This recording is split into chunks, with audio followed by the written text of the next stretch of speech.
Hello, this is Garrett Keane. In this video, I'm presenting the solution to the integration problem which you see here. The equation is a quotient in which the numerator is the linear function x plus 5 and the denominator is a factor x plus 3 which is squared, so it's a repeated factor on the denominator.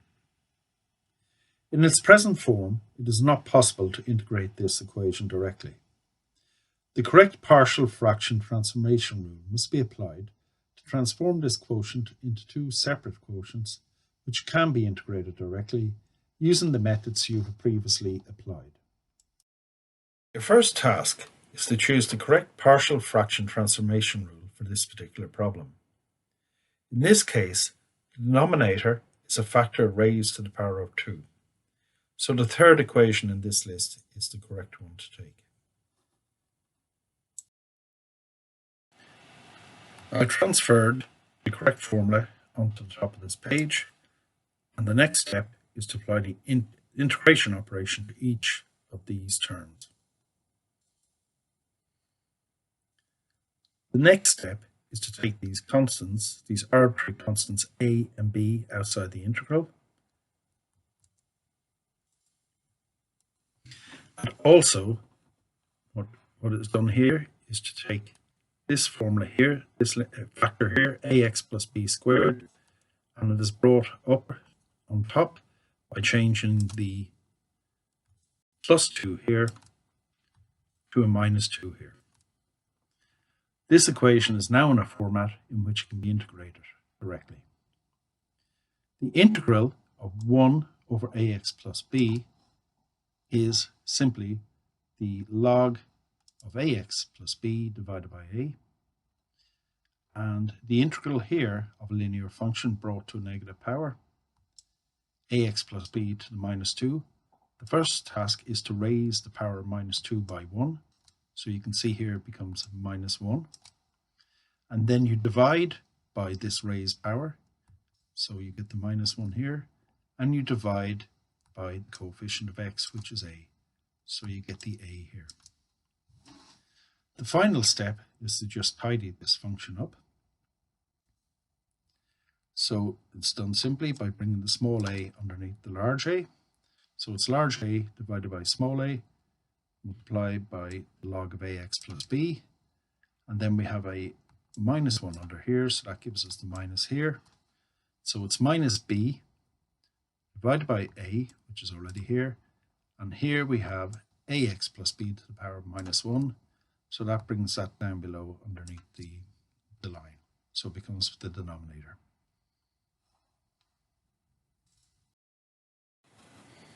In our particular example, this is our function here, x plus 5 divided by x plus 3 to the power of 2. So this is our general formula here, and we apply that to our specific equation, and that gives us this formula down here.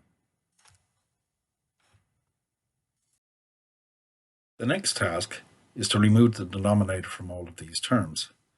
This is achieved by multiplying each term by the denominator on the left-hand side. So we multiply this term by x plus 3 squared, this term by x plus 3 squared, and this third term by x plus 3 squared.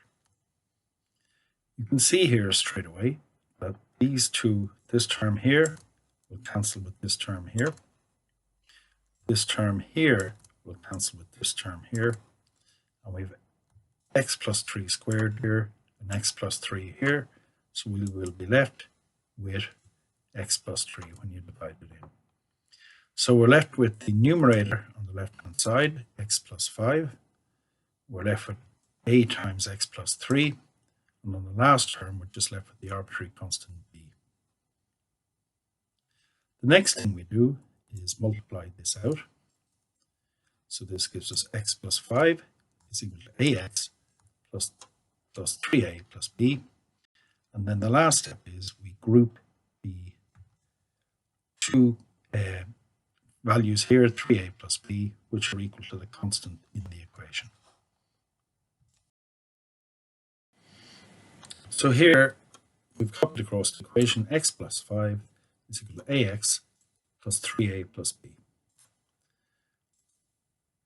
To find a and b, we compare the coefficients of x and the value of the constants on both sides of the equation. This can be seen more easily with a bit of color coding. So you can see here that the coefficient of x on this side is 1, and the coefficient of x on this side is equal to a. And for the constant, on the left-hand side, the constant is 5, and on the right-hand side, it is equal to 3a plus b. So if we look at the coefficients of x, that gives us a is equal to 1. And if we look at the constants, we have the code here CT for constant. 3a plus b is equal to 5. So then we know a is equal to 1, so it's quite easy to solve for this. B is equal to 5 minus 3a. We substitute in the 1 for a, so b is equal to 5 minus 3 times 1, so b is equal to 2. So we have our formula here, where we split our original quotient into two separate quotients. What we need to do then is substitute in the values of the arbitrary constants, where we've worked out a is equal to 1 and b is equal to 2. We substitute those in.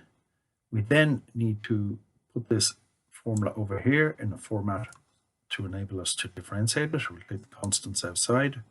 So I take the 2 outside and I bring this up on top by changing the power from +2 to -2. There's no need to make any changes to this because it's ready to integrate. This is the formula again on this page here. And the integral of 1 over x plus 3 is the log of x plus 3. And the integral of x plus 3 to the -2, we raise the -2 by 1. That gives us -1 here. We divide by the raised power, so that gives us the -1 here. And we divide the coefficient of x, which is 1, so I don't bother showing it here. The next step is just to tidy this formula up. So we have a minus here, so I'll bring that outside. We have a -1 here. So what happens here is if we bring the minus outside, it's shown here, and this is 2 over x plus 3 because we have a -1 up here. This is the final answer. Thank you for listening.